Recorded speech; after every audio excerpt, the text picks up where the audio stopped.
Yeah, just take your time. It's fine. No. Yeah. 40.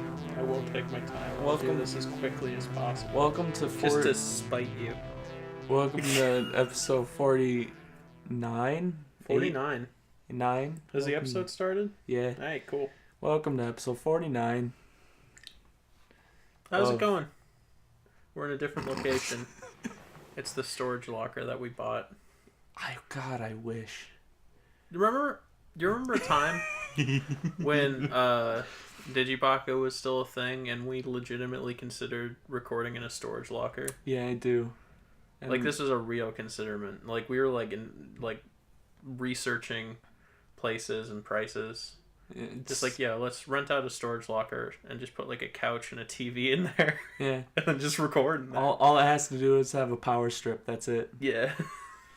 Yeah, no, that was like high school. We were doing that. I still consider doing that every day of my life. Just living in a storage unit.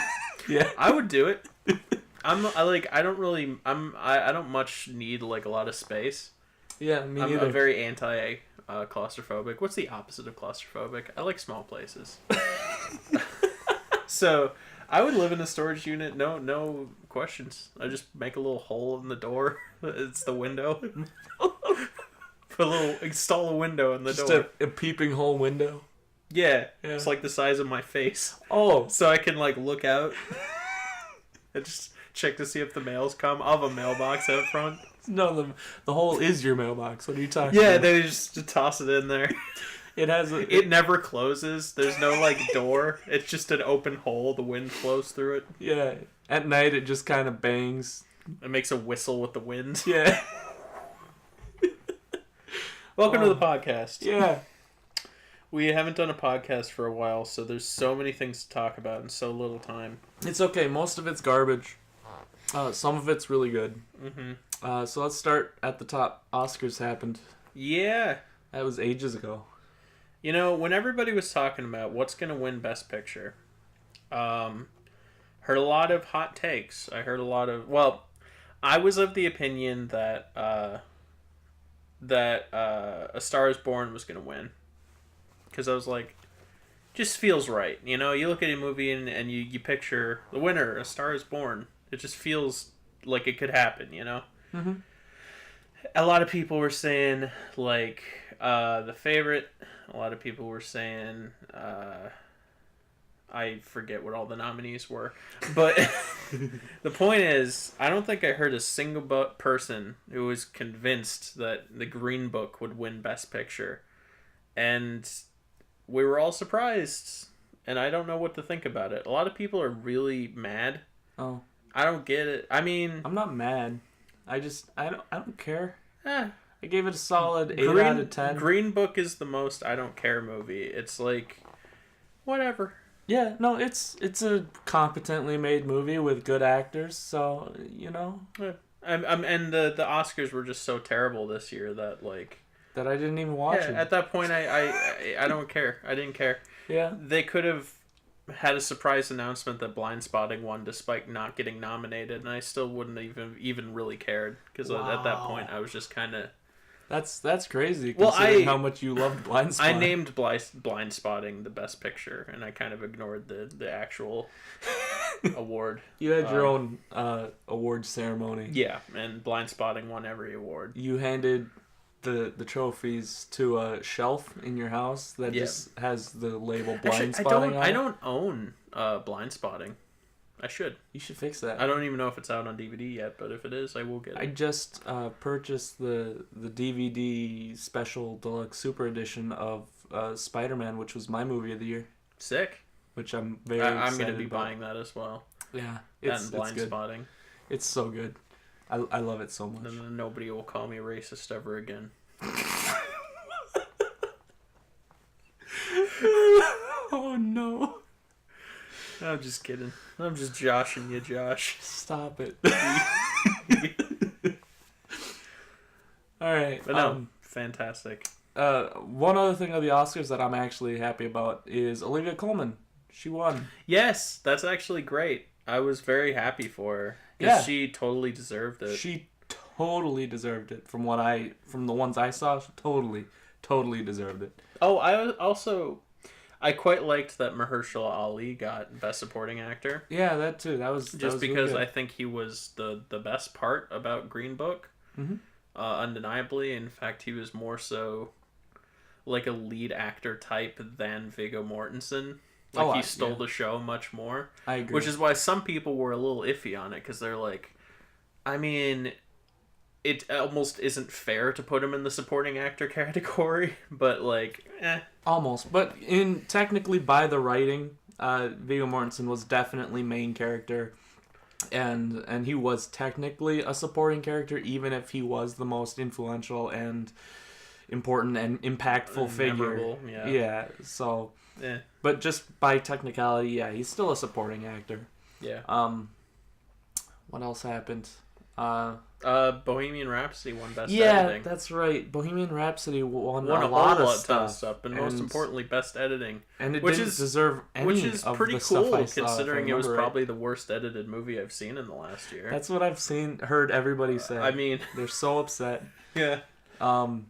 Yeah, no, I saw what it won for, all the stuff it won for, and I think like all of it I thought was just kind of BS and it didn't deserve it just because there was better stuff going against it. It didn't deserve anything. Yeah, I mean, I know you hated it a lot more than I did. I don't care if it was nommed for a lot of stuff, but I don't think it should have won as much as it did for sure. Yeah. I was very surprised to see First Man was nommed. Did that end up winning, by the way? I think it did. I think it did. Yeah. I believe it won one of the audio categories. Yeah. Which is well deserved. Oh, for sure. Because the sound design in First Man is phenomenal. Yeah. No, I thought that was very cool. But otherwise, the Oscars weren't anything It was a much. very boring year. Wasn't a whole lot to get outraged about, like Suicide Squad winning an Oscar. Yeah. I mean, if there was anything that movie was going to win an Oscar for, I mean, I suppose it won the right one. But it came out the same year as Star Trek Beyond, which had infinitely better makeup. Yeah. You're right, but... Anywho, yeah. That's beating a dead horse at this point. Yeah, ages ago.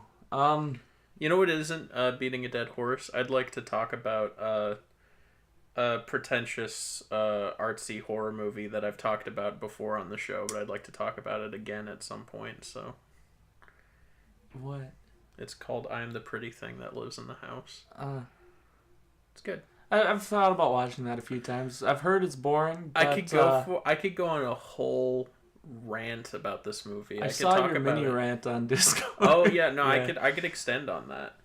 But I won't. Not on this podcast. Maybe I'll make a video about it because I'm a video guy now. I'm one of those YouTube guys now. I have been for the last 10 years of my life, but now I'm making real videos. And it's kind of neat. Making real videos. Yeah. Oh. I've come a long way since my Ghost Watch video, which was an unedited thing of me just stuttering and not saying anything particularly meaningful. Oh, yeah. You know, the older I get, the more I want to be like, you know, when I was younger, I was like, oh, I want to do the Game Grumps. And now I'm getting older, and I'm like, I want to do the Fantano and the Donkey and the Draw with Jazz. Yeah. And it just keeps changing. So who knows what the next one will be. Yeah, for sure. I mean, the content I'm making, like, I've rebooted the Sega Journey. I don't know if you've seen any of I have. Okay. I've rebooted the Sega Journey and taken it in a drastically different direction. Oh, yeah. And I saw your space slalom. Did you see the follow-up, Sonic Underground? I saw that one as well. That one was a ton of fun to make. And I edited the whole thing in one sitting. And, I never thought I'd be making videos like this. I describe the style of those videos as Scott the Woz meets Penguin Zero, or Critical, as most people call him. Mm-hmm. And like you said, I always had this vision of the stuff I wanted to create, and I never thought I'd be doing this, but it's fun to do. So, yeah, no, I get that. I've been thinking about doing different stuff. Like right now I'm debating. You should totally get into video creation because it's the most fun thing in the world. Yeah, And well, you can genuinely make a career out of it. yeah, well, and that's the thing. I've been thinking of taking the Twitch streams and doing a bunch of editing on them. Yeah, totally. Just to practice, and then maybe get into making separate videos and whatnot. I absolutely recommend you do that because I enjoy editing so much. Well, I have to find a decent software to start editing in because I just. Do you not have the movie studio copy that we use for Digipocket? Oh my god, do you? This is such a huge tangent, but there was a while back when Chris came over to my house and he stole all of your software. Yes, Just like... he got my computer and he ripped out the software. Yeah. But no, he came over and because for some reason the software was having issues, so he came over and he was trying to troubleshoot it. And what he ended up doing is I think he deleted it, tried to re-download it, and it just wouldn't go onto my computer. Yeah. It just didn't want to. Something about like the software being old, it didn't want to connect up with my newer computer, I guess. But I think that's BS, and I think Chris just didn't know what he was doing. So, like, Chris is like some terrible, aloof wizard that just comes in and curses your software? Yeah. Yeah, well, that sounds about right. He has probably done the most damage to my laptop out of anybody I have ever met. Like, including myself. He destroyed my laptop charging cord, so now I use my mom's old laptop charging cord. Nice. He has destroyed multiple other cords that have been attached to this. He destroyed my disk drive that I had. Nice. That guy's just a wrecking ball. But he's also, like, a genius when it comes to certain things. If it weren't for Chris, neither of us would be producing videos. Or if we did, they would all be garbage. Yeah, no, I learned a lot from him, but he's also just a chaotic neutral. Oh my god, he comes in and wipes things out, or he just makes everything work. It's kind of to throw up. It really is. Yeah. Which is why he's he's the most chaotic IT person imaginable. Like either he just like destroys your computer or he just makes it amazing. Yeah. Fixes every problem you've ever had. Well, see, that's why I had a memory expansion in one of my things, and he came over and he's like, "Yeah, no, we'll hook you up with a new hard drive. It'll be huge. It'll be a 2 terabyte. It'll be great compared to your 50 gigabyte." And I'm like, "All right, on one condition." He's like, "Yeah, whatever." I'm like, "If you break it, you gotta buy me an entirely new system." And he's like, "Yeah, no, it'll be no big deal." And I said, "No. Listen, you have to agree. If you break it, you're going to replace it because I know you. You have destroyed crap before." And so he came over, put it in. And so he bought you a new PC, is what you're saying? Oh yeah, no, he bought me an entirely new. No, but he did. He put it in, and it worked fine. Still works to this day, and it works great. But I was real worried because he is a force of nature practically. He came in with his like tool bar, his toolkit, like hammers and whatnot. No, it was a tool belt this time. You like took an ice pick to your laptop. Yeah, you just cracked it right open and started digging around in there. But it works. No. His methods are unconventional. Oh my lord, yeah. I hate this because I'm gonna close Reaper on my laptop because I keep checking the Reaper file and I keep having a mini heart attack. That it's not going. Yeah, I a little behind the scenes, I couldn't get Josh's mic to work with my PC, so he's recording and not me, but I haven't closed Reaper yet, so I just keep looking at it and say, because I'm always the one that records, and I just keep instinctively saying, "Oh no." Anyway, this has gone in a crazy tangent. Oh my goodness, yeah. Do you want to talk about movies? Oh yeah, let's jump into some movies. My movie of the week is a movie that you potentially haven't heard of. Potentially. It's called Sorcerer. Sorcerer. And it has nothing to do with magic. It came out in 1977. I actually don't know why it's called Sorcerer. And the funny thing about it is I saw a review that I forget exactly what they said, but they said Sorcerer is a potential masterpiece that's ruined by a horrible title. And it's like, I don't know if it's that bad. I mean, sure, it's got nothing to do with a sorcerer, but I think it sounds like a pretty cool title. Anywho, Sorcerer is a movie by William Friedkin, who directed The Exorcist and The French Connection. Wow. And this is his Apocalypse Now, Oh.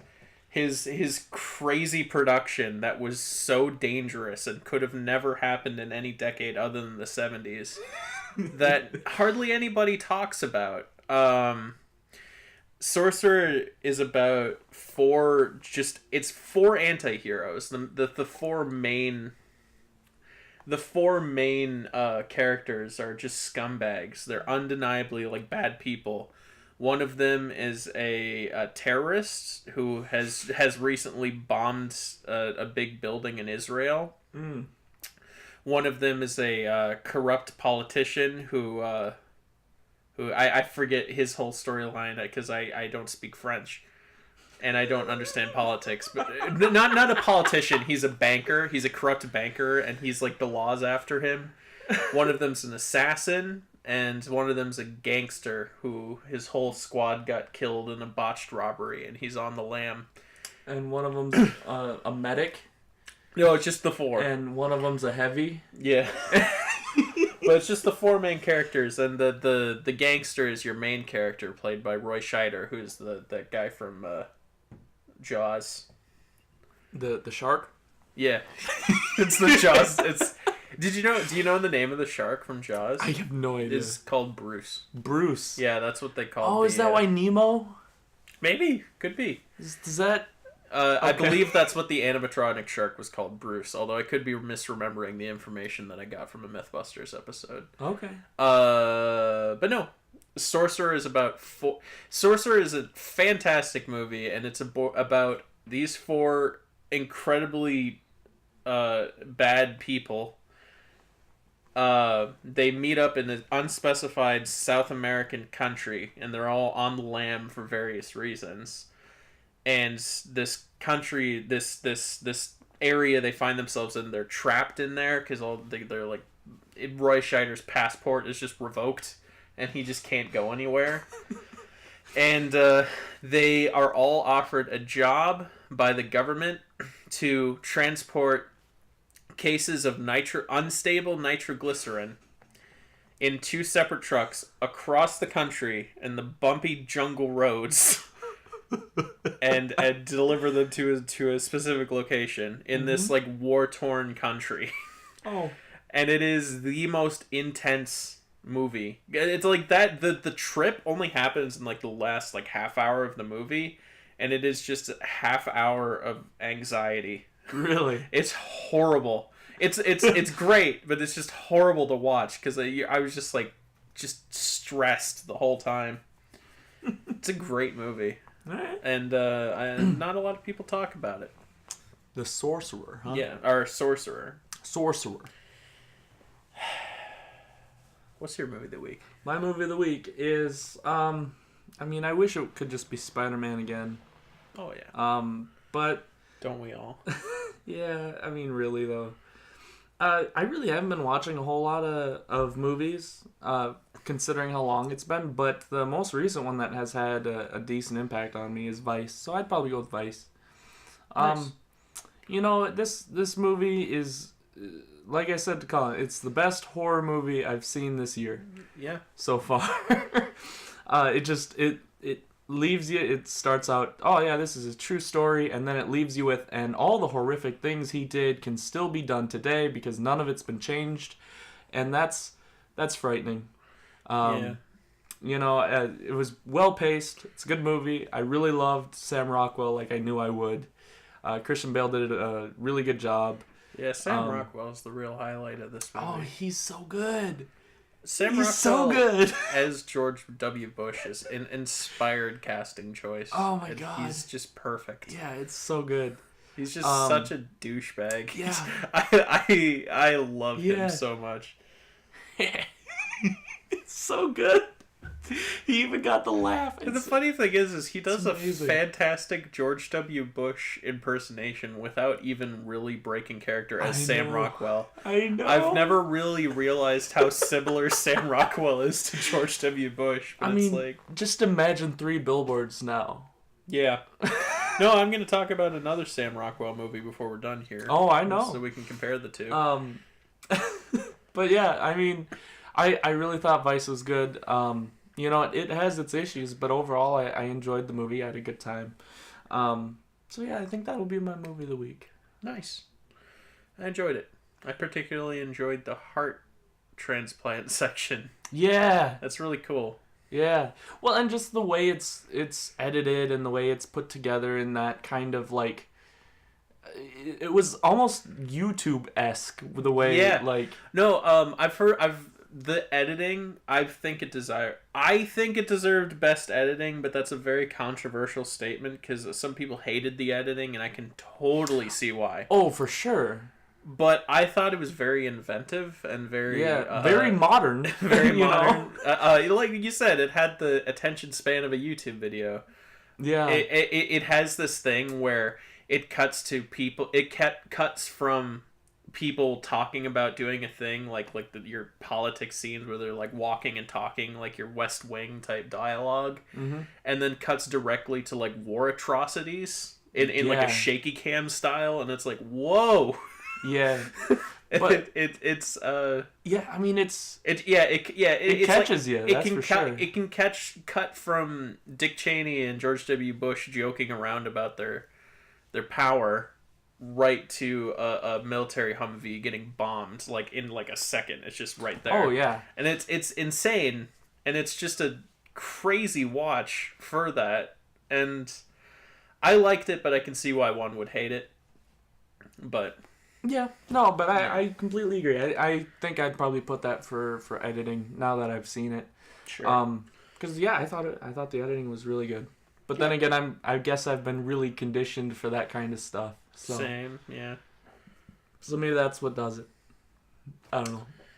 Well, You got a list of movies that you want to cover real quick? yeah, I'm only gonna cover a couple. Yeah, me not, too. Not a couple, but like a few. Just the ones that I really want to talk about. Just briefly, I watched Hackers, Leon the Professional, Pi, Eraserhead, and they're all good. Eraserhead? I want to see Eraserhead. Yeah, I've got it on. I've got the Criterion copy. Oh, dope. If you ever want to see it, Yeah. I'd like to have an Eraserhead party because it would be a fun movie to watch with people. It just sounds gross. Oh yeah. I don't know why. I watched Pi and Eraserhead back to back because they're Pi is the modern equivalent to Eraserhead, and my hot take is I prefer Pi to Eraserhead, and I'm sure any film professor would kill me for that, but Leon the Professional is not as good as everybody says it is. Leon the Professional? Yeah. Okay. Oh, Leon. Leon? Leon. Okay. I thought you meant like lay down on. Lay on the Professional. Yeah, no. L That's E an with a entirely thing. different O movie. N. So No. yeah, no, I get you. Yeah, it's okay. A little pedophilic, but it's okay. Yeah. Okay. Have you seen it? No. Okay. I know a lot about it. Oddly enough. I want it because it's Aaron keeps wanting me to watch it. He's recommended it to me like 5 times, and after having seen it, I feel like I need to have a talk with him. Oh. Okay. That's something. Because it's Is it like no game, no life levels of not okay? kind of. Okay. It's are you familiar with the movie / novel Lolita? Vaguely. It's that, basically. It's Leon is a grown man. I didn't even intend to talk about Leon, but might as well. Yeah. He's a grown man, and then you have Angela. Was it Angelina Jolie? I think no, not Angelina Jolie. The other one, Natalie Portman. Yeah, Natalie Portman is a little girl. The other one. I don't know. I mixed those two up for some reason. Okay. Yeah, Natalie Portman is a little girl, like a 13, 14-year-old girl, Yikes. and she develops. She wants to be his lover, Oh. but he's not into it. To be fair, Okay, but good. she hits on him on multiple occasions, So and she's it's- just like going hard. and all the time it's super uncomfortable, and I don't like it. Yeah. I think the movie's fine. Honestly, that doesn't even factor into me saying the movie's not that great. I think Where was this made? it's a French film. French? Yeah, because Lou Besson, the guy that Louis made Besson. the guy that made Lucy, the what would happen if human beings used 100% of our brains. That movie. Good. I believe he did the Fifth Element. That's the better thing Yeah, to okay, go to. cool, yeah. It's a French movie, and he was married to a 15-year-old Ooh. who is actually in the movie as a grown woman, but he was. Yikes. Yeah, but it's actually legal in France. So it's a little bit more understandable, It's if you watch understandable. it in the context that it was Here's the made deal. It's understandable that he did it because it's legal in France. Legally speaking, there's nothing wrong with it. But when you watch this movie in the context of knowing that about him, a lot of these scenes get a little dicey. Oh no. That's unfortunate. Because there's a lot of scenes that if you have a very innocent mind, you can see them as innocent, and it's like, oh, she's just young, she just doesn't understand what's going on. But I picture this movie being directed by a man who is married to a 15-year-old, and the scenes take on an entirely new context. Oh boy. Yeah. So, uncomfortable pedophilia aside, pretty okay movie. Oh boy. A lot of really Most people wouldn't put that aside, but all right. a lot of really weird editing choices, really not good editing choices, and I don't know. It's just like it's not great, but it's pretty good. Okay. And there's some things that probably weren't meant to be as hilarious as they were. There's a particularly great Leon scream near the end where he's just like ah! Like Arnold Schwarzenegger. And it's like, I don't think it was supposed to be funny, but it was hilarious. So like, I don't know. Awesome. Good movie. Anyway, Heathers. Heathers. Also a good movie. I'm not going to talk about it as much because for some reason I talked about Leon the Professional. Heathers is a good movie. Cool. It's about Christian Bale killing people. Christian Bale? Yeah. I thought it was Slater. Slater. Okay. Same person. Okay. You know. It's a great movie. All I'll say about it, it's a teen romantic comedy of Christian Slater and Winona Ryder, but then Christian Slater starts murdering people. And that sounds great. it's great for that reason. I want to watch that now. It completely destroys the teen movie genre. Awesome. In a very satisfying way. With guns. With guns. Great. Well, it starts off with poison. Oh. They poison somebody, and then... Does somebody get stabbed with a corn dog? No, unfortunately. That's a scene... that what you're referring to is a scene from the best teen movie of all time, Barely Lethal. It's my favorite part of any teen movie ever. That's true. Like... If that was in any other movie, I would be so happy to see that. But since that movie was so bad, that scene doesn't deserve being in that movie. Yeah. So I watched Seven Psychopaths. Yeah? Meaning I have closed out my Martin McDonagh trilogy of In Bruges, Seven Psychopaths, and Three Billboards. And my ranking goes, well, In Bruges, Seven Psychopaths, and Three Billboards. From best to worst. Yeah, okay. So, Seven Psychopaths, is it just okay, or is it It's just good. below? It's really good. Okay, so it's just below. I've heard a lot of people say, I don't think I've heard a lot of people say it sucks, but a lot of people say it's like way worse than In Bruges. But it was great. It doesn't take itself as seriously as In Bruges. In fact, it's way more ridiculous than In Bruges. But Sam Rockwell is just a hilarious man. And he made the movie. Well, and the funny thing is, it's like, there's 3 actors competing for the person who made the movie, and it's Colin Farrell, Sam Rockwell, and Christopher Walken. And Sam Rockwell pulled it out for you? I think so. Wow. It was hard fought from Christopher Walken, because Christopher Walken steals any scene, because he's Christopher Walken. That's amazing. Hearing and that Colin, from you and Colin, means something. And you know how much my I love God. Colin Farrell. Yeah, Colin Farrell's Farrell and Christopher Walken for you. That's crazy. Colin Farrell's the straight man. He plays it pretty straight.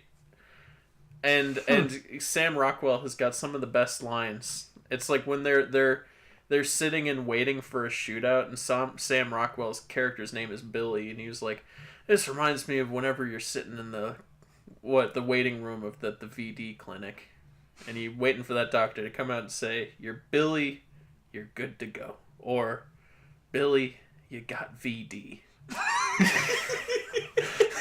And the way he delivers it is hysterical. Okay, good. And I watched it with Aaron and Abe, and we were just laughing hysterically the whole way through. Sounds great. It's a wonderful movie, and I highly recommend you check it out. I am bummed out I didn't get to come see it, and I was a little late to the party, but but that's all right. I'll make sure to watch it on my own time because that sounds great. Yep. Got anything else for us? That's basically it, except for Pretty Thing That Lives in the House. I could launch on a whole rant on that, but I'm not going to because we've got a lot of other stuff to talk about. All right. So, I'm going to do a quick wrap of what I got. Vice, already talked about it. Mission Impossible, fell asleep. Which one? For the newest one, Fallout. Oh, 76. New Vegas. Yeah. Yeah, gotcha. Yeah. I don't think that movie's nearly as good as everybody said it was. I straight fell asleep. It's just not good. They beat up an Asian man, and then he got shot in the head, and then I fell asleep. Yeah. I saw it in the theater with two extremely drunk friends in Duluth. And to the point and they were cheering, but I was just sitting there like, I mean, yeah, it's got some decent twists. There's a very satisfying twist involving a mask pull moment later on, which is right. You fell asleep. So you already know. There's a very satisfying twist later on that's really well done. A straight up Scooby-Doo moment. Yeah. Awesome. That's what I like. More accurately, it's a straight up Mission Impossible moment. I mean, like from the 60s TV show. It's like something straight out of the TV show, which I appreciate. It's cheesy as hell. But good. They pulled it off. So there's some fun moments and there's some good action, but it's way too bloated and way too just like, oh my god, it's 2.5 hours long. The writing's horrible. It's so long. It's way too long, and the action scenes just aren't worth it. Yeah, that's kind of what I. A lot of people were like, "This is the best action movie since John Wick." And oh my god, shut up! Not even close. You don't know what a good action movie is. Have you seen John Wick 2? Yes, because that is the best movie since John Wick. That's right. That and Mad Max. Oh yeah, Mad Max was good. Next, Final Destination, the first movie. I have not seen a single. I hate it. Okay. I friggin' hate it. Nice. It's so bad. Colin, that's fair. I want you to watch it just so I know what your opinion on it is, but I you know hate me, it. I'd probably like it. Maybe, but because there's a it. pretentious meta narrative going on about it. Have you seen Ryan Hollister's video on No, but why it's Final Destination's secretly brilliant? It's almost a teen movie, Colin. That's fine. Are you sure? It's got a lot of like gruesome deaths in it, so it's essentially like Heathers. Like not even though. Like not even. Well, yeah. From what I've heard of the first Final Destination, it's fairly toned down, like scaled back in comparison to the sequels that just got ridiculous. That's what I thought. I may enjoy the later ones just because they might be more entertaining. Sure. But this first one I hated so much, I don't even care about the other ones. Fair. I'm and done. Some people say the first one was the only good one, much like the Saw franchise. Yeah, so I don't But know, I haven't seen man. a single one, so I can't say. Yeah, no, I hated it. I watched The Man Who Killed Hitler, and then the Bigfoot, starring Sam Elliott's mustache. Yeah, I did. I have not seen it, but I would like to. The best part about this movie. The best part about this movie is I went upstairs one day. I was hanging out and I had just finished watching The Hateful Eight with my father because my father wanted to watch that, and we had a good time. We watched Hateful Eight. It was really good. He's like, "Dang, that was good." I'm like, "Yeah," and then we just started scrolling through some stuff, and eventually I'm like, "Oh, do you remember? Have you heard of this movie called The Man Who Killed Hitler and then the Bigfoot?" I kind of want to see that someday. Talk about a movie that I want to see just because of the title. Oh my god, yeah. It's the opposite of Sorcerer. Sure. But I just brought it up briefly, and my dad's like, "We're doing it." which isn't like him at all. Yeah, when I don't picture your dad saying, "Let's watch this movie about the man that Oh killed my Hitler God, and then the it's- Bigfoot." It's totally unlike him, but he said okay, and he Yeah. hit the play button. So we watched it, and let me tell you, there's one good joke, and the rest of it's Sam Elliott. Yeah. That's the movie. The dilemma I have is I've heard it's like not good at all, It's not. but It's not I even still bad good. want to watch it just because I of know. Sam Elliott and the premise. I know. Like, I know. I'm really torn on it. Now, I'm gonna spoil the one good joke in this, and by one good joke, I mean the one joke that's so bad that I could have probably made it when I was in, like, 10th grade. Cool, go for it. Early on in the movie. Like, this is the first 15 minutes I'm talking about. The one good joke. They keep flashing between him as an old man and then him as a younger guy who went and killed Hitler. Mm-hmm. And the very first scene is him going and being young is walking into like some German place, and Hitler's supposedly in this building, and he's checking in, and the first thing he does is he looks at his watch, and his watch is just a swastika. That's like something on the Kung Fury. Yes, it's just a swastika ticking. No, that sounds great. It's the best joke in the whole movie. No, that's absolutely hilarious. It's so dumb, and both my dad and I just blurted out laughing I can imagine. It came out of nowhere, Like, and it's the best joke. And then the That's- whole rest of the movie's dumb, which is such a shame. man. Because if they would have kept with that kind of humor, that movie could have been like the next Monty Python style, just nonsense movie. Do you think Oh. it was trying to cash in on Kung Fury in any way? Maybe. I don't know, man. It was just garbage. You know, the rest of the movie was just garbage. They didn't care to explain it well enough, or if they did, they over-explained it so that it was just knocked into your head. So Alright. it was bad. And not even like good bad, like No, Iron just- Sky. yeah, It's just no a- Iron Sky. Just a waste of time bad. Okay, Yeah, that's fair. unfortunately. Another movie that's so bad that I want you to watch the first well, until you can't stand it anymore. That's where I want you to stop. Okay. The Snowman. Oh man, I very nearly went to one of our showings of this. Did you see it with Movie Club? No, I didn't get the chance to, but I very nearly went to a showing, but then I think it was Jason like suggested I go, and he was like, "You're gonna hate it," and that's like, "I'm sure I will." it's unbelievable. Yeah, Yeah, I mean, there is some. it looked horrible. It Like from the did. trailers, I It was like, looked "Is bad. this a real movie?" Like the trailers like made it look like a bad horror movie, which, you know, fine, whatever, It because a looked lot like- of trailers look bad nowadays. But then you know, it's something like I don't know how this movie got released in in theaters. a lot of bad movies get released. I know. I This mean, is something. This is something else, though, man. This was. I don't know. We stopped at like, just like 15, 20 minutes in because it was bad. you gave up on it. Oh yeah, The last movie I gave up on was the Emoji Movie. yeah. So that's my bar. That's your bar is the Yeah. Emoji Movie. That's Yeah. that's where I draw the line. I watched 10 minutes and I was like, I'm not doing this to myself. Yeah, good. But yeah, so that's basically. Well, no, I guess I did watch the Election Day. No, yeah, no. The Purge? The first Purge. I watched the Oh. first Purge. Neat. The one, it's dumb. It's not good even. I've heard Um, that the Purge movies got better after the first one.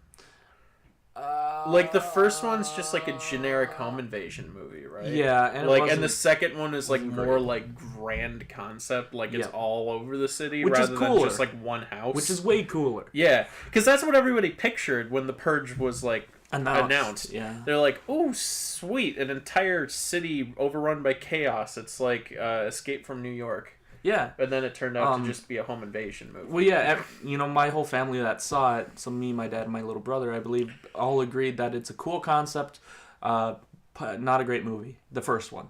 Right. I didn't see the second one or the third one, Election Day, but I just saw the newest one, which is Purge, the first Purge. Mm-hmm. The first Purge, it's dumb. I don't like it. It does a decent job setting up for... Didn't the Purge movies just get, like, really political at some point? Yeah, well, the first Purge uses the Make America Great Again hat.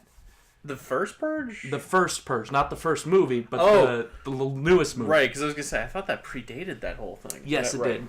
But yeah, no, it used the Make America Great hat. Yeah, that's what Great I was hat? Great hat. Make hat great again. Make America Great hat. Make America a great hat. Get the butter burger. Yeah, the butter burger. You get the great hat, you get the butter burger. Get the butter burger. Oh, boy. Oh, Stop remember that. when we were drunk and playing Smash? Yeah. Where have we gone? Somewhere worse. So yeah, I didn't like it though. The villain is just this kind of crazy dude who's crazy, and then the purge happens, and he's like, now I can be crazy for real. And he just goes around. He tapes needles to his hand like Wolverine. Oh my god, like Liam Neeson in The Gray. Sure, it's bad, All right. man. It's really bad. One of my favorite scenes is like this massive drug dealer who was almost just taken out by these two paid assassin women. He's driving down the road and he turns and he looks out the window. He sees two people having sex on top of their car out in public. He's like, man, some people are really making the whole deal with the purge. They're using their rights. Yeah. And then the next thing is he looks over and they get smashed by a truck. That's nice. I don't know why, but that part really made me laugh. It's perfect. And the rest of the movie I just didn't care about. Yeah. And then I watched part of Wicker Man, but I fell asleep. Which one? The Nicholas. Oh. Unfortunately, I fell asleep before anything interesting happened. That's a shame. Because it's a slow burn, man. That's such the two Wicker Man movies are just, it's such a disparity in quality. Because I gave my like full review of the original Wicker Man on this podcast. I don't know how long ago it was, but it's a great movie. It's a timeless classic, but apparently the Nicolas Cage remake is just a pile of hot garbage. As far as it's nonsense. And like not even like boring garbage, like insane garbage. Yeah. And that's I kind of want to see it. I mean, it's just confusing. Like, nothing's being explained. Right. His actions don't have any really... His motivations aren't ever really clear. Like, sure, he's there to find his ex-lover's daughter, who is his, I guess. And she's gone. You didn't even get to the part where Nicolas Cage knocks out a lady while dressed as a bear. I didn't, unfortunately. Like I said, I fell asleep before anything got interesting. But yeah, so I watched part of that. Cool. I don't know. There was a lot of movies this go around that I just fell asleep during, and that's not normal. I actually have one more to talk about. Oh yeah, what you got? And it's actually probably the biggest one, and I only remembered it because there's an ad featuring it on Letterboxd. Alita, Battle Angel. Should probably mention Big Eye. Yeah, it's the anime movie. How did you think? I thought it was trash. Nice looking trash, but pretty trash. Trash. Okay. I think this movie was horrible, but also great. I don't know. I gave it like 2 stars, but like, okay. Visuals. I saw this movie 3D. I never do that, but I just decided to. I was just like... That's a bad choice. Well, it was a good choice for this movie, because the 3D is great. Oh. Well integrated. Really? This is like a movie like meant to be seen in 3D. Because Okay. like the increased depth perception. And... you feel me? Sure. Alright, I'm because just gonna agree. the big eyes. That's the. That's the joke. Yeah, that's. Do you get the bit? I don't. So. I don't see it. The visuals are astounding, and it'll win Best Effects, and it deserves it because this movie looks stunning. The action's pretty well shot. It's like not even from a visual effects standpoint. Like the action's like pretty well shot. Like the camera doesn't like shake or cut away from the action, and it's like I like that. Cool. It's much better edited action than Ghost in the Shell, which it constantly reminded me of. This is like Ghost in the Shell. Unfortunate. But it's got better visual effects than Ghost in the Shell, and the action sequences are much better edited. But Ghost in the Shell's hold on. I was gonna make a joke, but I've messed it up. Alita's writing makes Ghost in the Shell look like Citizen Kane because this is a horrible, horrible movie. Okay. The writing is so unbearably terrible that and the acting oftentimes isn't great either. And Alita is just such a bleh character. Oh. And there are multiple emotional moments in this movie that I just laughed at. And it's one of those things where, like, there's a fair few people in the theater. And I laughed and, like, had to stifle it because everybody's like, oh, no. That's always the worst. I kid you not. This movie, the big emotional climax of the movie at the end is a slow motion zoom in on Alita going, no! And I could not contain myself. Oh, and it's supposed to be like a super depressing, like downbeat ending, but it was like, it was so funny. That reminds me of when I went and saw Star Wars in theaters. And out of nowhere, something like bad happened, and I went, ha! And I had to catch myself because the theater was silent. Yeah. Yeah, it's because, like, you want to be somewhat courteous, because, like, that's the thing with me, because, like, the whole theater was silent when this was happening, and it's like, I felt the energy of the room, I was like, clearly they're into this, and I was just like... Isn't like, that the best? Yeah, I could not hold it. I was like, it was horrible. No, this movie is so dumb. Good. I legitimately devised a drinking game and was amazed at how effective it was by the end of it. Like, not effective as in I was drinking in the theater, but effective as in I counted so many instances of this happening that it would make a pretty good drinking game. Drink every time you're expositioned at blatantly. There is a sequence in this movie where it ends with Christoph Waltz saying, "This town's a dangerous place," and it cuts to a scene where Alita's with her boyfriend on a roof, and he says at some point, "This town's a dangerous place," and then it cuts to another scene where somebody says, "This town's a dangerous place," like right at the beginning of the next scene. It ends with somebody saying that. It cuts to a scene where the whole point is him just explaining how dangerous the city is, and then it cuts to another scene where the first line of dialogue is how dangerous the city is. I bet the director thought, oh man, this is really something. You know who directed this? Who? Robert Rodriguez. Really? Who was like a respected director at some point. He directed Desperado. He directed From Dusk Till Dawn. He directed like good movies at some point. He was supposed to be the next Tarantino, and now he makes crap. Ouch. He just makes awful movies. Oh, and it's like, I don't...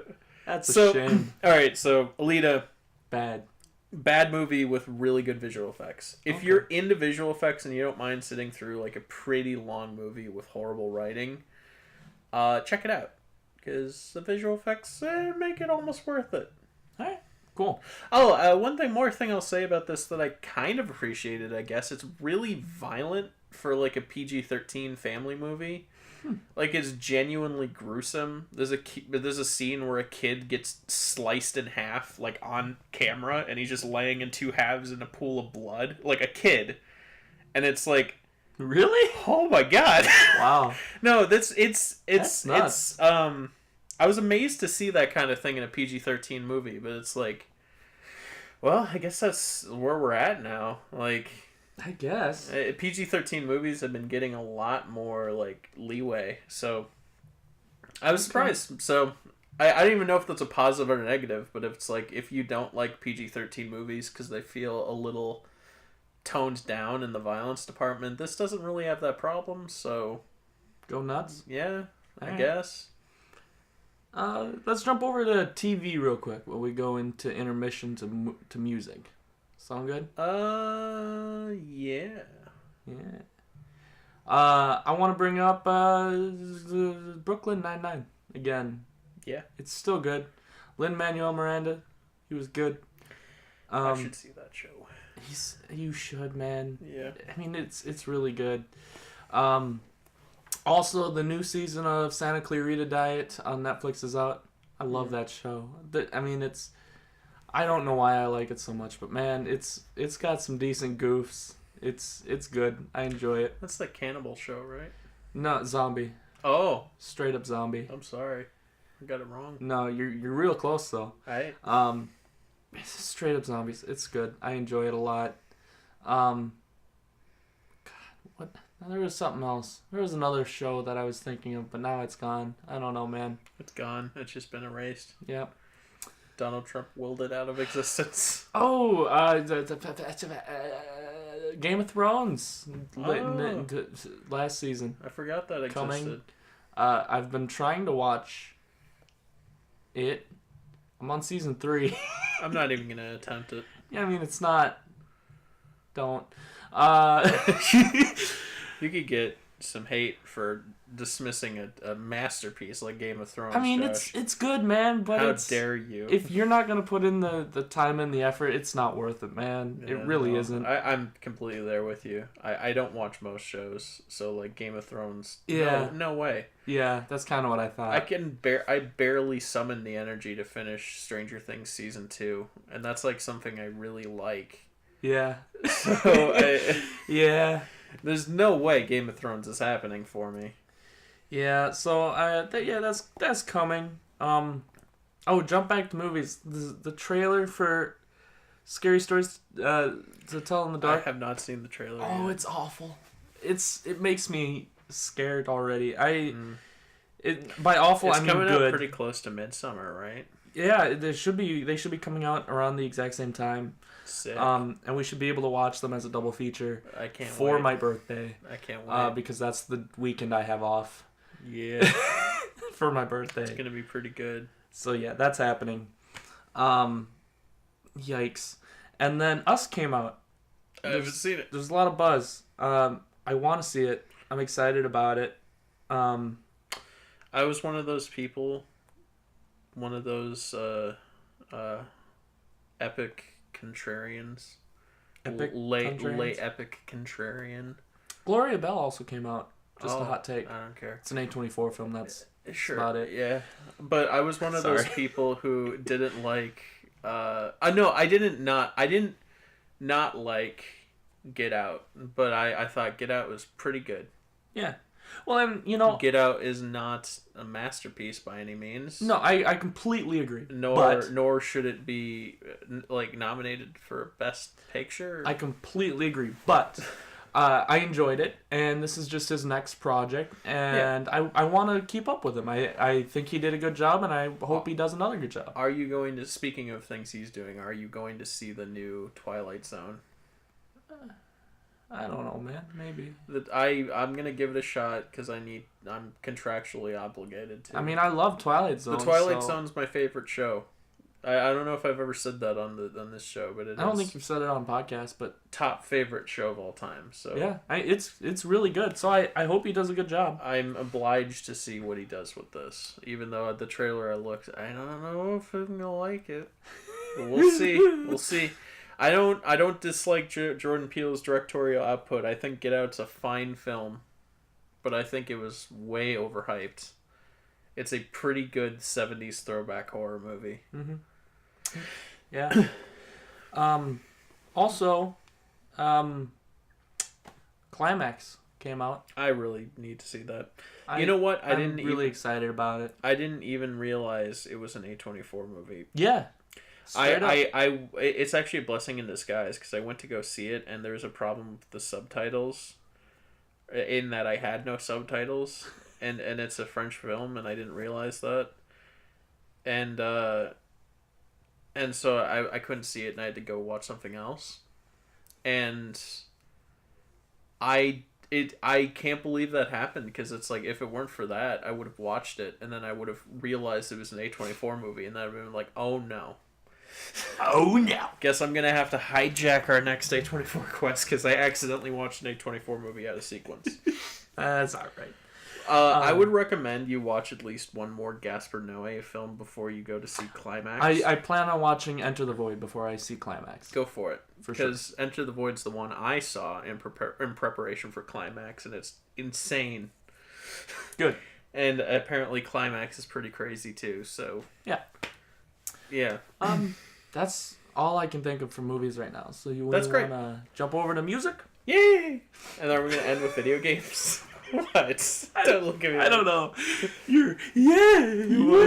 Was got me. Yeah. What's your music?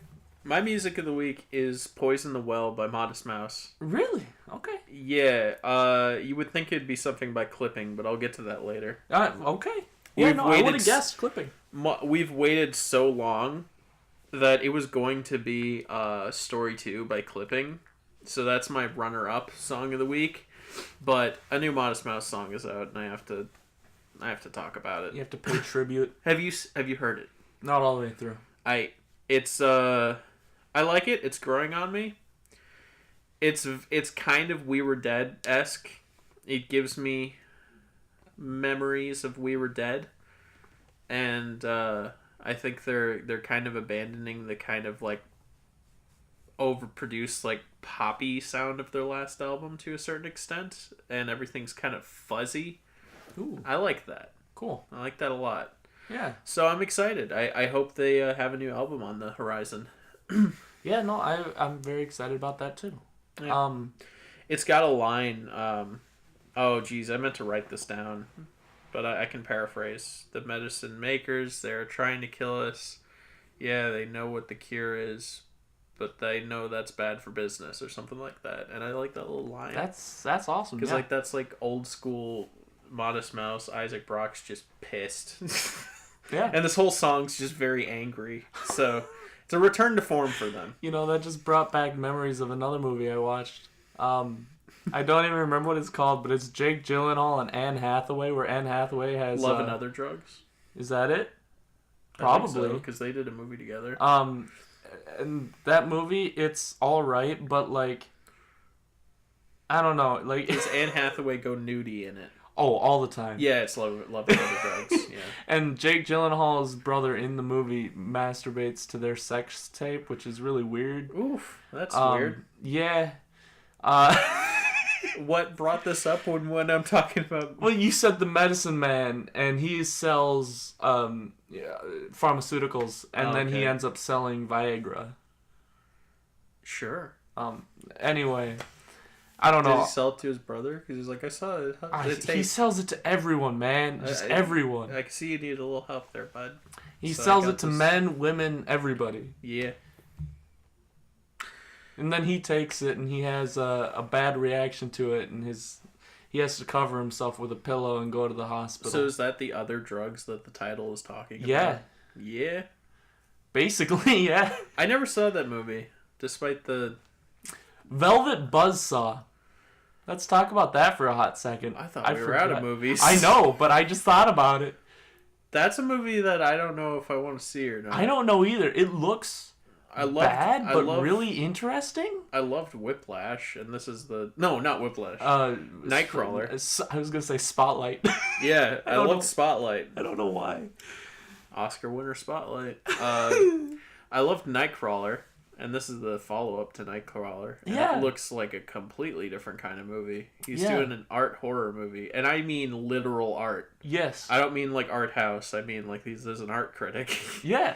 I want to see it. Jake Gyllenhaal is just a pretentious art critic, and it's like a weird, surreal, like Friday the 13th, Nightmare on Elm Street style, like horror movie, and I kind of want to see it, but I haven't yet.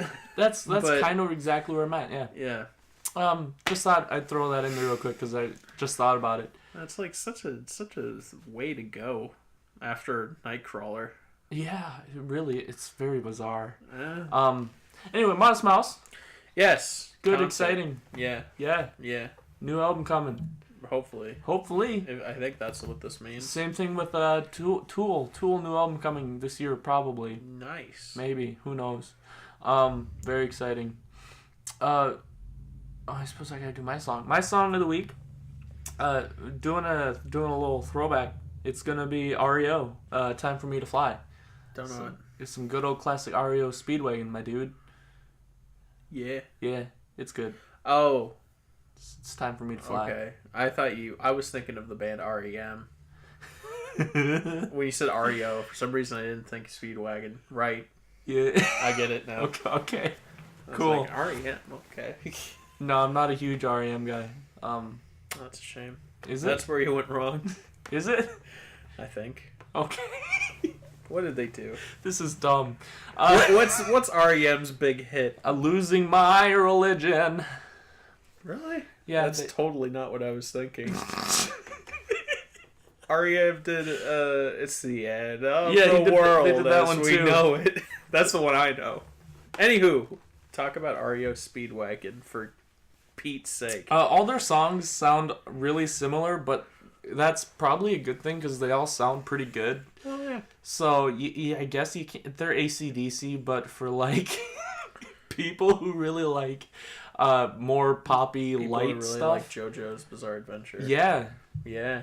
I've been told to watch JoJo's Bizarre Adventure so much now. There's a character named after REO Speedwagon. I know. There's also a guy named Vanilla Ice, I know. and he's played by Vanilla Ice. Dorgios or Doginos. Dio. Ronnie Day Gio. God, yeah. People just keep telling me to watch that show, man. It's driving me crazy. I hate it. I don't want to see it. Yeah. Although I've heard it gets really good after the first season nonsense stuff. Anyway, REO Speedwagon, it's good. It's just classic rock. Some good old classic rock. That's all I gotta say about it. And Irish music was gonna be my song of the week, but then what? entertain the people. Where are you going? Entertain them, Colin. This is unprecedented. I know. Entertain them. I'd like to talk to you about mypillow.com. What? I'm just trying to sell my brand. Okay, so for one low affordable price of you can buy a mypillow.com. It'll last longer than a normal pillow. And that's my guarantee. It's not a pillow, it's my pillow. Bye now. I got a present for you, Colin. You and your Irish blood, right? You have a present, like a thing to give me? I What? do. It's a hat. It's a hat. It's a green beanie that says Jameson Irish Whiskey. Yeah, happy St. Patrick's Day. Nice. Thank you. I've Yeah. never had to drop a Jameson in my life. That's fine. Oh, wait, have I? I No, don't- actually, I think we've got a bottle at home right now.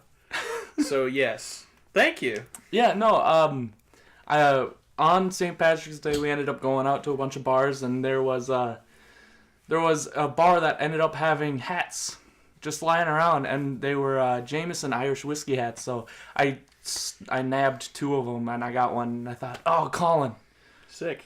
Colin, my other Irish. I feel like I shouldn't be able to wear this because the only bottle of whiskey in my possession right now is a big old plastic bottle of Southern Comfort, which actually made a cameo in my. I know, I saw. Yeah. So I'm not a true Irish. They're a little tight, but I figure if anybody that I know is gonna wear that hat, it's gonna be you. It'd be me, yeah. Yeah. Thank you. so I yeah. appreciate it. I'm a fan of good old Irish whiskey. Yeah, my song of the week, if we did end up doing the podcast that weekend, which was way too busy to do, probably would have been from Gaelic Storm. Heck yeah. Hell yeah. Do you want to talk about video games? You don't want to go on about clipping? A little bit? am too tired to go in depth about clipping, and it's going to be a pretty one-sided conversation. Just a really interesting weird, different rap group. Okay, clipping That's neat. is I kind of want to do a thing about clipping. I want to go in depth with clipping. But just give like a quick. I've listened to their first 2 albums. I liked the first album somewhat, but it is too noise for me. They're called clipping for a reason, and I realized this in the first album. It's a very literal title. Every song, the beat is just not perceivable instrumentation. It's just clipping the audio, so it's like every instrumentation just and it breaks your eardrums every beat. Good. And so the first album is very abrasive and very tough to listen to and not very accessible at all. But the second album is a straight up masterpiece. It's called Clipping, the second album. We got a Nothing More situation here where the second album is they're self-titled. Whereas the first has a different its own title. What? No, go. You look annoyed. No, I can't believe I forgot about it, but I saw Nothing More again. Oh, for the third time. Yeah. Yeah, continue. Clipping, their second title, it's spelled their second album spelled CLPNNG, no I's, because there's not a single first person lyric in the entire album. Nor is there in like their whole discography, I think. David Diggs, the lead vocalist, he does this thing where he doesn't write raps in the first person. He never says, this, I did this, or he always speaks about concepts in a general way, or he puts things on you, the listener. And I genuinely, no joke, I think this is brilliant, because there's this whole thing about like ego and narcissism in hip-hop, and he's just like destroying it. And I think Clipping is a genius act, and I really want to share it with as many people as possible. That, and they are like Death Grips but easy to listen to. They have the experimental edge of Death Grips, but every song they do is just so listenable because the rapping is much more accessible. It's old school standard like down to earth rapping where David just has like really impressive flow, but the instrumentals are just always crazy. So cool. Very cool. Brilliant group. Their second album's just amazing. Definitely check them out if you're into experimental hip hop, because wow. So I've been obsessed with them as of late. I bet. Quick touch on the Nothing More concert I saw a long time ago, but we haven't recorded in a while, so I'm bringing it up now. Nothing More. Good as ever. As ever. I saw... who else did I see? I saw this band called... Oh, no. It's a New Jersey band. They weren't very good. I don't care. And then I saw Bad Flower, which is another Californian rock band. They have some really weird stuff. So they released an EP a while back, and then they just released their album called Okay, I'm Sick. And I brought it... I liked them so much in concert, I said, okay, I'm going to listen to the entirety of their first full album.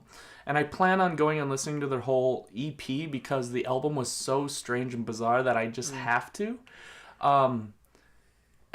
There's a lot of stuff happening. So they've definitely become more refined as you do when you get more money, but they haven't quite gotten to the point where I dislike it yet, which is uncommon.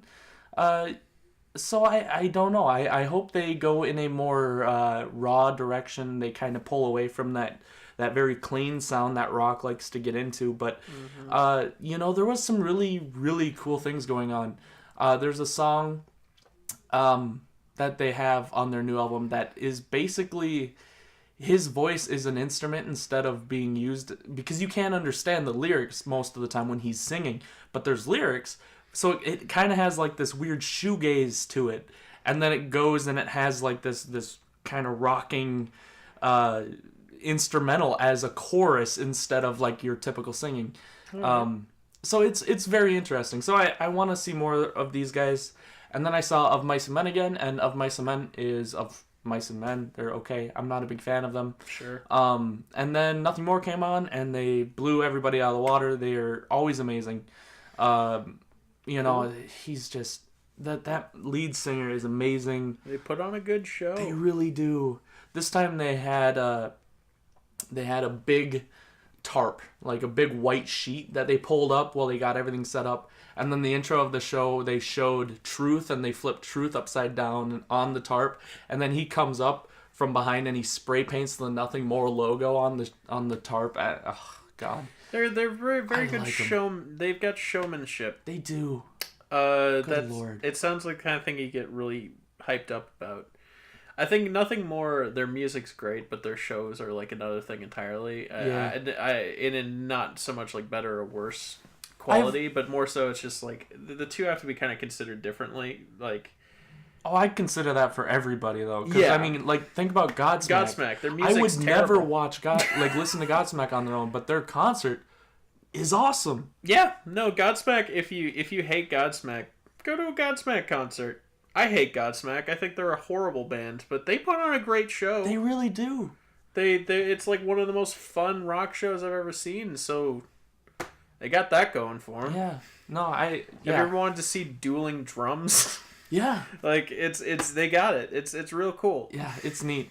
I have a And lot. I don't mean Modest Mouse when they have 3 drum sets and they're all being played at once. Yeah. Yeah. But yeah, I have a lot to say about Nothing More, and when their new album comes out, which probably won't be for a little while, I plan on doing a more in-depth talk about them, because how their sound has changed is very stereotypical. It starts out, the first album is very raw. It has a lot of personal, emotional attachment to it, and not as much a big and world-affecting political stuff in it. It does, but not as much. The second one is more The second one's like their art piece. Oh, it's a magnum opus, my dude. It's like a that's their. It's a that's straight their- up political attacking album. Like, it's harsh. But it also has that emotional rawness in it. But I'd say it's more impactful. I for want sure. to do a track by track review like we did for Ex-Military for Nothing More's second album. Oh, for sure, my That'd be dude. pretty fun. But that album is so good. And now on their third album, they're more refined than even the second one was, and they're starting to become more like they're starting to lose their originality to the rest of everything else around them. Okay. You know, they start sounding a little bit more like everybody else, which is unfortunate. Yeah, because I haven't really dived into their most recent album. I haven't even heard it all the way through because It's like, not bad. It's still not bad, but they're starting to turn that way. the new album kind of put me off for all the I mean, they had electronic elements in their second album, but it was like integrated well, but it was off-putting in the new album. Yeah, it's definitely way more in your face. Yeah. That's for sure. Um So there's a lot about it that I didn't like, but there's even more about it that I still enjoy. So I still had a great time with it. I am waiting with bated breath for their next album though, because it could go. It have they could go played any, either like, way. Did they play any new stuff when you saw them? Oh yeah, Cool. yeah. Oh, new stuff from the third album, not from a Okay, not from a no. different album. It was so good, man. You know, they're always good. They had a siren that they climbed up and they crank siren. It was so awesome.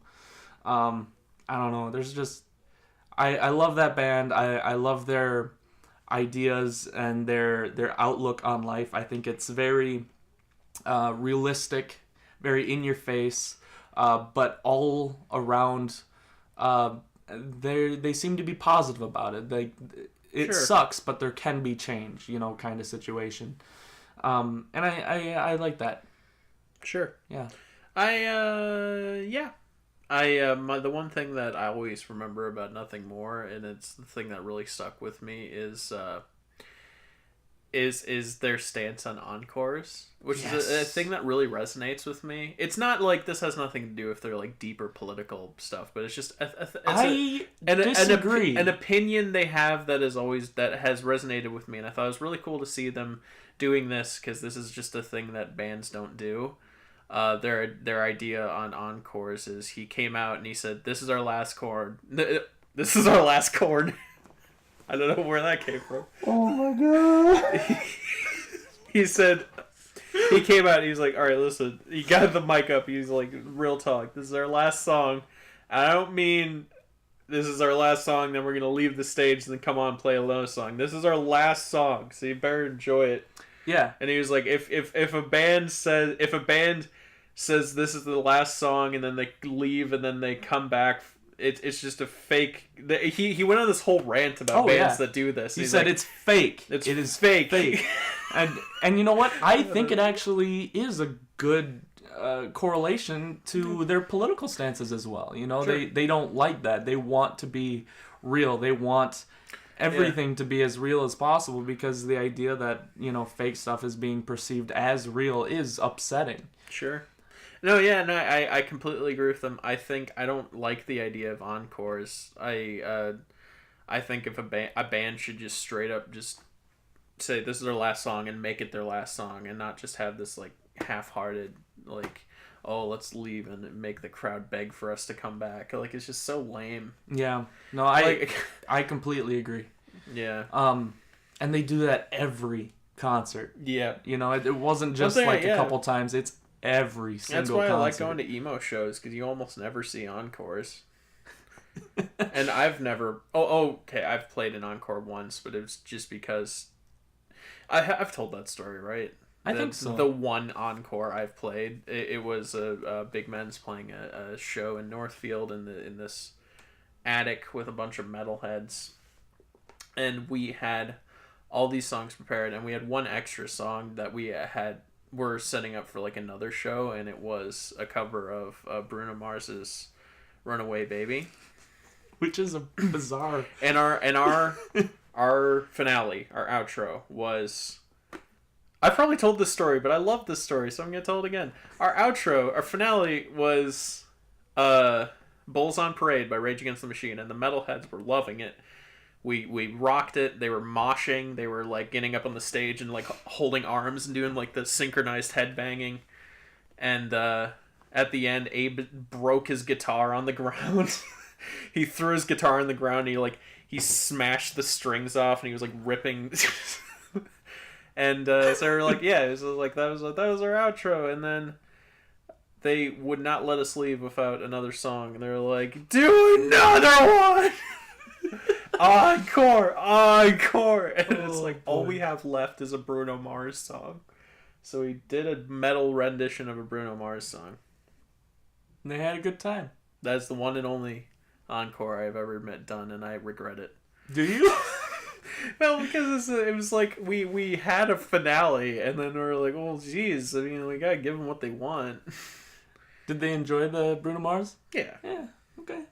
I mean, surprisingly, we looked at each other. We were like, we gotta make this work, because if we just play a Bruno Mars song, they're gonna be upset. But no, we just played it hard and fast. Run away, baby! Basically, yeah. I think we played it so hard and fast they didn't even realize it was a Bruno Mars song. What did Abe play? This is Big Men, so he was guitar. No, but did he break? He broke his guitar. Oh, so what did he that's play? right. Gabe was along, and he was our hype man for that show. That's another funny story. Have I ever told you how Gabe hyped us up that show? No. He came on stage before us. And this is the one and only time we've ever had a hype man. We just thought it'd be a funny joke. And he did his... Okay, this is going to sound awful. He did his 1800s Southern slave owner. Oh, no. Bear in mind... So he comes not that this makes it any better. Gabe is a black man. He went on stage and he's like, now these boys from Tennessee, I'm gonna tell you what, the best thing this out of Mississippi.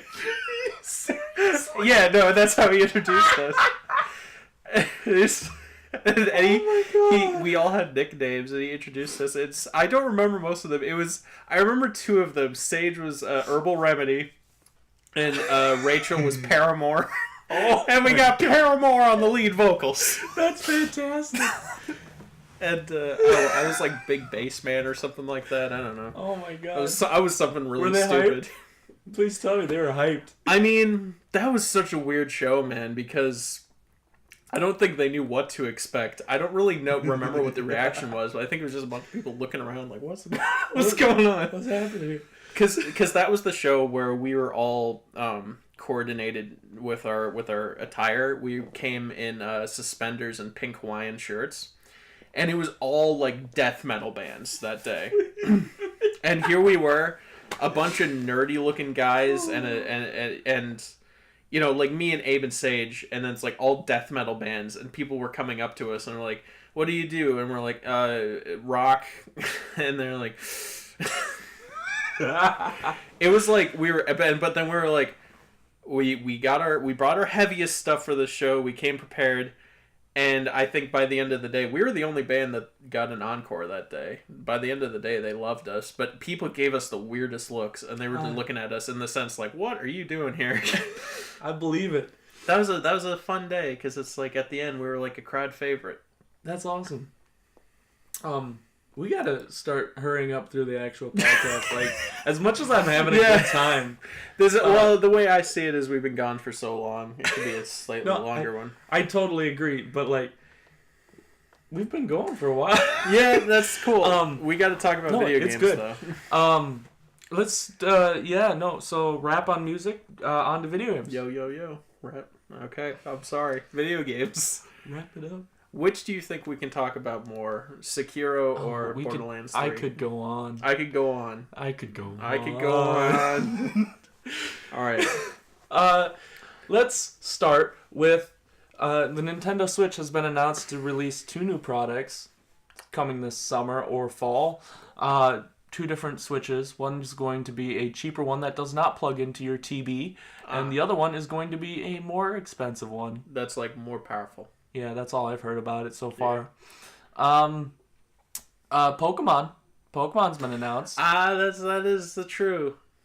That is the true. I am unbelievably stoked for Sword and Shield. Yeah, me too. I am so happy. It's gonna be good. I'm very excited. We have to wait a while for it. I know it's not until like summer or fall, just like the new Switch. It takes place in like Britain.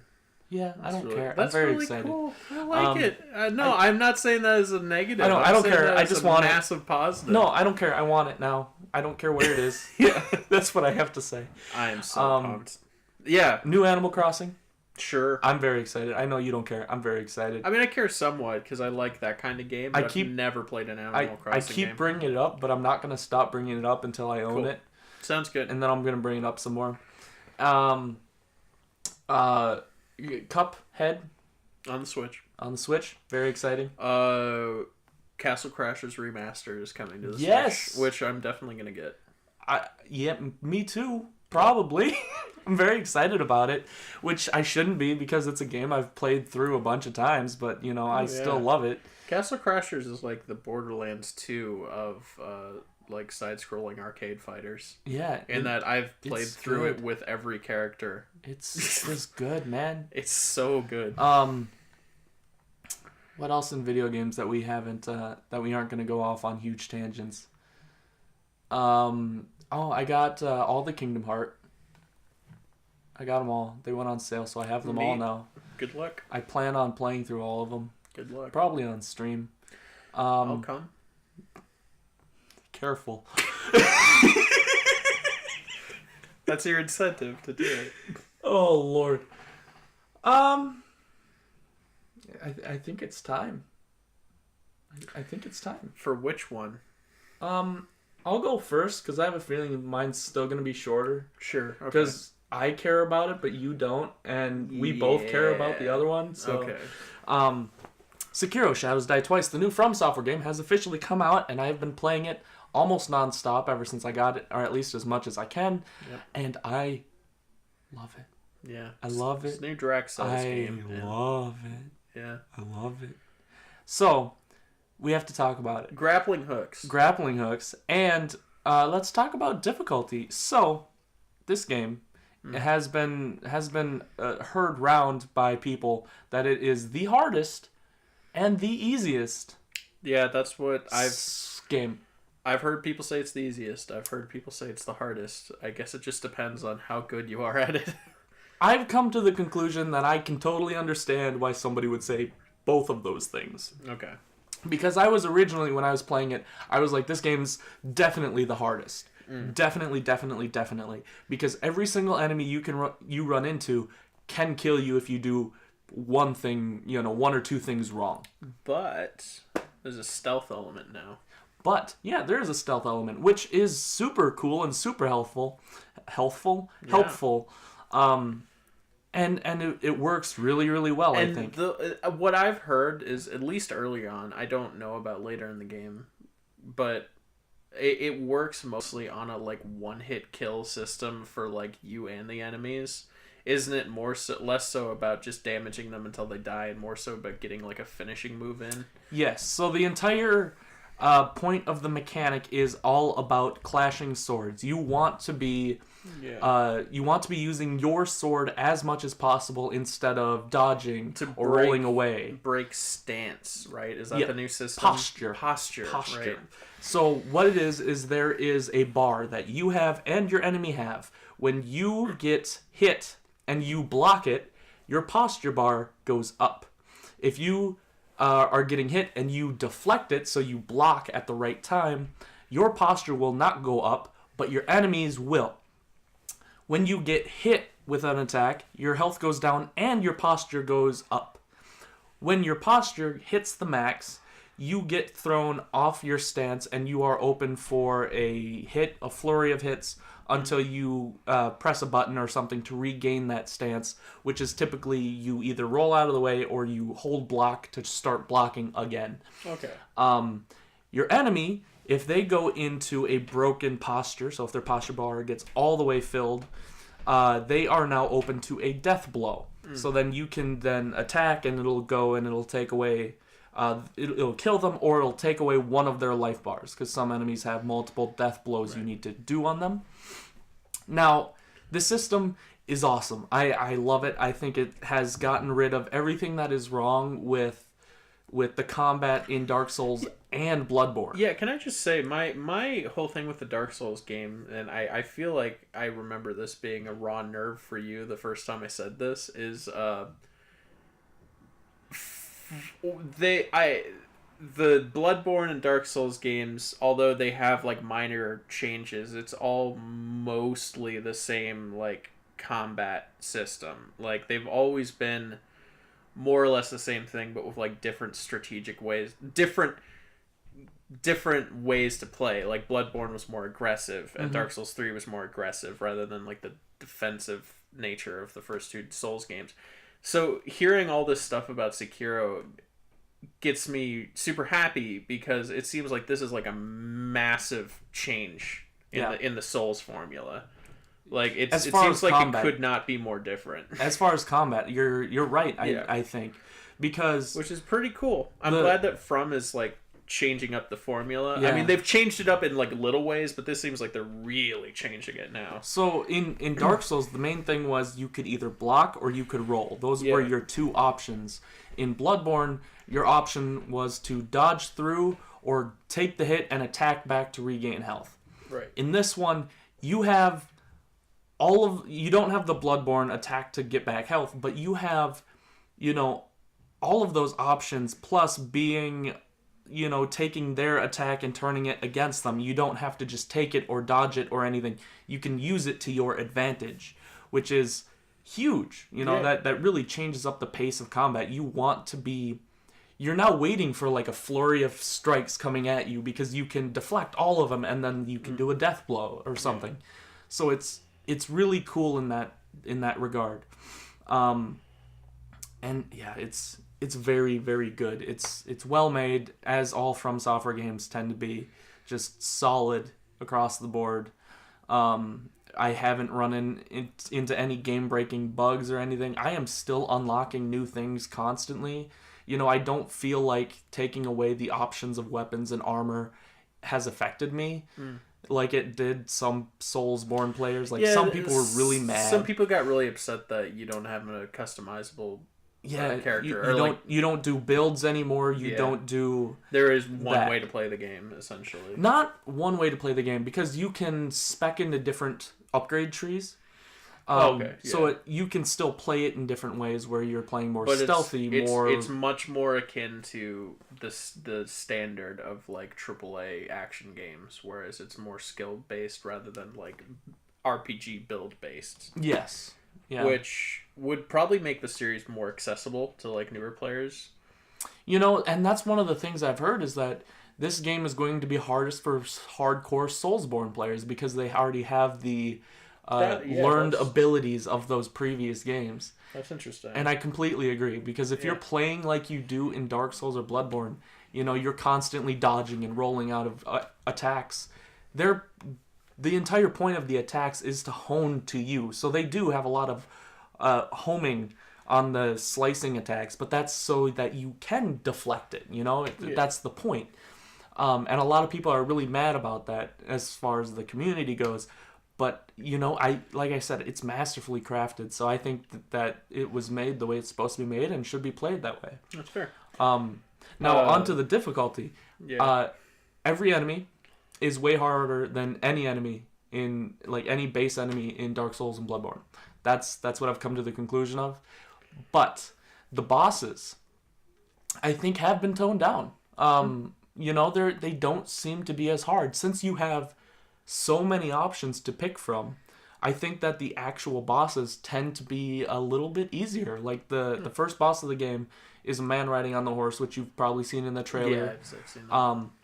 I killed him in my third try, Sure. which I was very surprised about. And then there's a boss directly after his stage that I killed on my first try, and I thought I was gonna die in that boss room because oh god, here comes another boss at me. Mm-hmm. No, straight up killed it my first try. Oh, that's Um, good. Now that's not to say that boss fights aren't hard, but I think they're a lot more. I think there's a lot more ways to deal with them, so you can pick and choose how you decide to do things, and certain bosses will react differently to what you decide to throw at them. And so depending on what you do, it could be harder or easier. And I think so far I've just had an easier time with the bosses per se. Now the levels are hard as hell. And you are very incentivized to fight every enemy, especially the harder ones. Because if you fight mini bosses or really hard enemies, you can get things called prayer beads, which are the way to permanently upgrade your life and posture bar. So you're heavily incentivized to fight these guys. Yeah. Some of them are even impassable, like the ogre. There's a chained ogre which you have to fight, which is actually I found that boss to be harder than the actual first boss of the game. Yeah, I've seen a lot of footage of the ogre fight. Yeah, It's pretty rough. he's a saucy boy. Yeah. Yeah, but it's good, man. I thoroughly love it. I think that the story is a little more in your face, which I think people will like actually.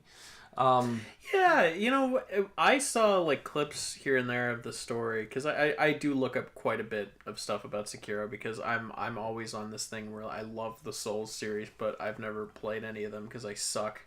So I just like looking up things about them. And it felt very non-Dark Souls. It felt like standard anime, which Oh, is kind of yeah, which is kind of kind of is. interesting. Yeah. Yeah, and I think it's very cool. They still have, some Dark Souls storytelling where you have to look in the item descriptions for certain things, but the majority of the main story is going to be told in the game rather than like in the main way most games do rather than in item descriptions, which I appreciate actually. At first I was kind of like, oh, it's going to be all this is what happened. But no, it has a good balance between the two, I think. Okay, cool. Where you're getting the story, but at the same time, if you want to know more about this person or this group of people, then you have to dig for that, which I think works really well in its advantage. And there's still tons of secrets and tons of little stuff coming out about it that are always interesting. I'm still working on my blind playthrough of it. I haven't watched anywhere past where I'm at. Anytime I'm watching YouTube stuff about it, like playthroughs. Anytime somebody finds something new, I immediately pause it and get rid of it, and then I go do that new thing that they found because I don't want to be spoiled on anything. I am so excited to find new stuff in this. Have you seen the snake? I have. Have you seen the entirety of the snake's first part? Not really. Oh my god, I should just show you that because it was one of the most incredible moments in gaming I've had in a long time. Yeah. Yeah, it's so cool. The AI in this game is really neat. There's no fall damage in this game, right?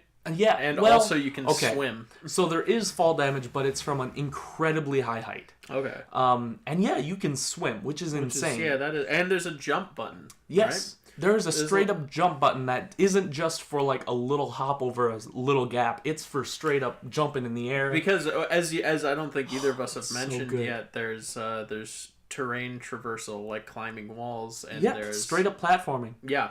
You know, it's really neat. There are hidden areas in plain sight that people that play Dark Souls will not find because all you have to do is look up. Yeah. And you don't do that in Dark Souls. Right, yeah. That's pretty cool. Yeah, it's really neat, man. Oh, I was going to mention the whole grappling hook thing when I saw somebody fighting the ogre, like before Sekiro was released, like pre-release footage. Somebody was fighting the ogre, a YouTuber, forget who.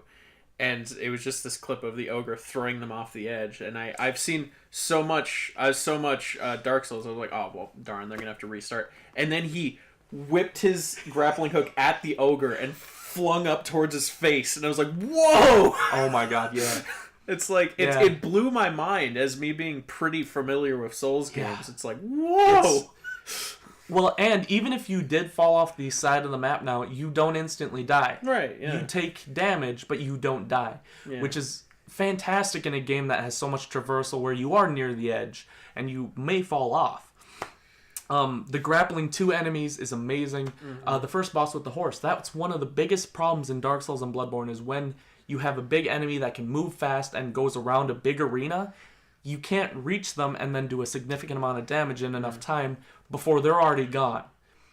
The grappling hook gets rid of all of that. Yeah. You can now, if they run that way, and they like the horse will run away from you, and it'll turn. And when it turns, you can grapple onto him, get right up in his face, do a couple slashes, and get out. Yeah. You know, and that gets rid of so many problems that some bosses have had. Like Midir, the dragon in Dark Souls 3, has so much health. And every time you get close to him, you can maybe get a slash before he's already across the map again. It's the most frustrating boss I've ever fought. So Sekiro aims to like fix Dark Souls to a certain extent, yes, which is I think so. Super cool. Yeah, I am loving it. I really am. I know I had more things. There's a double jump. You can wall jump. That you have. If you jump on a wall, you can jump again. I guess the pretty major thing, seeing as how the game's literally named after it, is the fact that you have more than one life. You can die twice. Yeah. Which that's another thing that kind of blew my mind. It was just I was seeing gameplay and I didn't even know this was a mechanic, and they died and it's like you died, and then the resurrect button comes up. I was like, hold up, and then he just came back alive. Yeah. It's like whoa. That's really okay, so let's talk about the dying mechanic. So you have as I understand it, you can do that, but only once in a while, and when you do, you get like a status effect or something. So I've done a little bit of research on this. So when you die, you have the option to actually die or resurrect. If you resurrect, depending on where you are in a boss zone or in a difficult enemy zone, when you resurrect, the enemies will instantly notice you and start attacking. If you are not in a boss or a hard enemy zone, you can resurrect, and if enemies aren't looking at you, you will not be noticed, and you are instantly put back into stealth because they believe you're dead, which is great. Now, that is really, really cool, first of all, because it gets rid of the whole cheap death mechanic that Dark Souls and Bloodborne have had. You know, you get blown away with one shot that one guy does. Now you get blown away, and you're like, holy crap, what was that? And then you come back, you get out of there, you analyze the situation again, you come back better and more prepared than before. Right. Which is great. That's fantastic. That gets rid of another major problem with the Dark Souls Bloodborne series. Now, when you die, you accumulate this thing called dragon rot, which affects the world around you. Now, this, I've looked into it a little bit, and from what I've heard, only this invisible bar only increases when you die for real, not when you resurrect. Okay. Now, I think that's true. Does it work somewhat like the sanity thing in Bloodborne, where like doing certain things like causes you to see the world differently and see things that weren't there before? Not quite. Okay. So what happens is when you die a certain amount of times, you'll get an indicator that pops up, and it'll say so and so. There's like an echoing cough heard, and then you get this item, and it says essence of dragon rot or something along that lines, and then it gives you a brief description, and then basically you're poisoning NPCs around you. And they are then come down with this thing called dragon rot, and they are sick, and you can no longer progress their storylines until they are healed. Oh, this doesn't prevent you from playing the game, but it does prevent you from experience the whole arc of their storyline. Okay. Which is kind of neat. It gives you an incentive to not die while at the same time not hindering you too much. And it does show that they're still deeply rooted in like really macabre, like dark fantasy, which is cool. I like that whole idea. There, another major effect it has is there's this thing called unseen aid, where if you die, every time you die, you lose half your experience towards the next level of your sword skill. Yeah. And you also lose half of your money. Unseen aid is something where you don't lose any of that. Now, unseen aid is given at a random percentage, which starts at 30, and the more people that contract dragon rot, the lower that percentage gets. Sure. So you want to keep people healthy, but it's kind of this back and forth between it's a limited resource to keep people healthy, at least where I'm at. I only have like 5 dosages of cure. But, yeah, no, it's really cool, man. I am loving it. I know I've been going on about it for a while now, but it's really neat. It's doing everything that I want it to do. Enemies are getting harder. There's a temple full of monks, which is neat. I'm really liking the temple. I fought some monkeys. I thought I was way too early in the game to fight some monkeys, but here I am fighting a few monkeys. Have you seen the big monkey? I haven't seen the big monkey yet, unless you're talking about Donkey's video, which I'm very sad I saw beforehand. He throws poop at you. He throws poop at you. Which, I mean, okay. I guess if you're gonna have a big monkey, of course he's gonna do that. But like, he's got a poop attack. It's really weird to see that in the Souls game. Has there ever been an enemy in a Souls game that throws their own feces at you? I think Dark Souls had that, yeah. Really? Yeah, because there's items called dung pie that you can use at enemies, where you can throw dung pies at enemies. Nice. But yeah. He just reaches back and yeah. He just craps in his hand and tosses it, yeah. Which is... It's so insane, but then again, I happen to know Miyazaki made this game, so I guess I'm not so surprised. Yeah, it's so neat. I'm loving it. Yeah. The more I play it, the more I'm just like, whoa! You know, it just keeps showing me new things, and I keep getting more and more excited for the rest of the game. I have no idea how long it's going to take me to beat. But that's a good thing. It's good. I think I'm gonna have to cut it there. I think it's time to move on. Let's get on to a game that hasn't even been announced, hasn't even been released yet, and that we don't know a whole lot about. But still, I feel like I could talk a lot about it. Running Gun. Yeah, that's all I gotta say. Running Gun, the Gearbox man. I don't know. I'm too tired. We're almost done, Colin. Here's the deal. Gearbox did a live stream. They did. And I'm going to talk about it in length. So, you like magic? I'll tell you what, you got 19 minutes. Okay, do you like magic tricks? I like magic tricks. Good. So does Gearbox. Okay. They spent about 30 minutes performing a magic trick with the cards from their new Borderland card game. Do you have a Borderland card game? Yeah.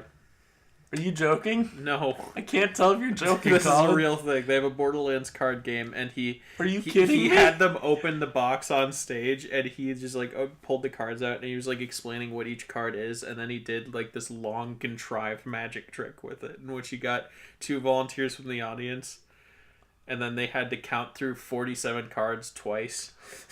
And This was all during a live yeah, because Oh, and it took so no. long to get through, and it was awkward, and it was weird, and I don't know why they did it, but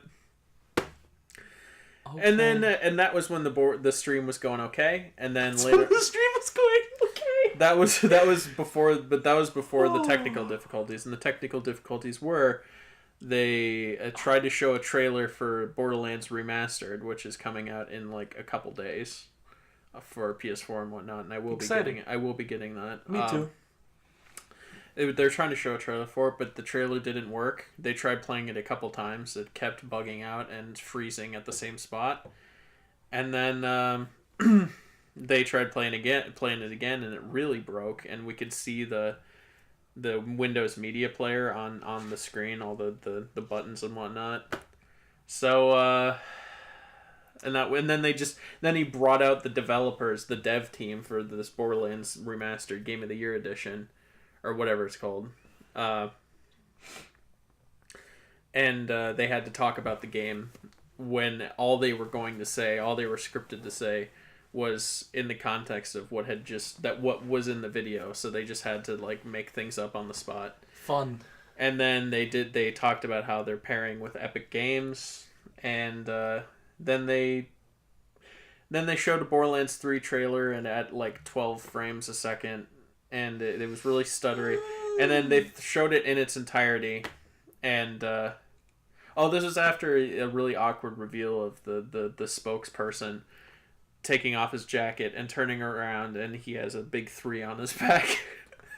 And then to reveal Borderlands 3, even though we knew at this point that they were going to reveal Borderlands 3.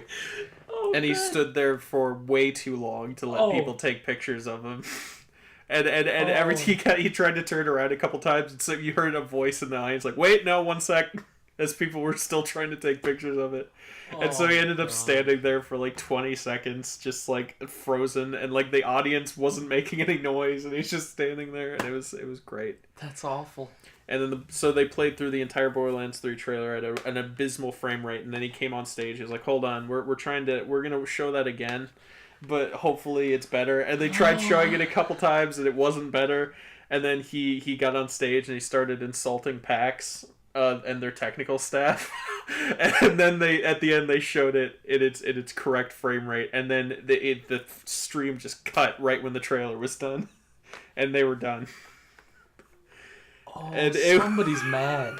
Somebody's got to be real mad. He wasn't like full on like PAX sucks, but he was just like, he was making really passive aggressive statements against them. He was like, "Jeez, I guess we should have brought our own tech people," and it's like, oh man. Ooh, It was nothing short of a disaster. that's harsh, my dude. But you know what? It doesn't matter, because Borderlands 3. Borderlands 3, it's happening. I am so pumped.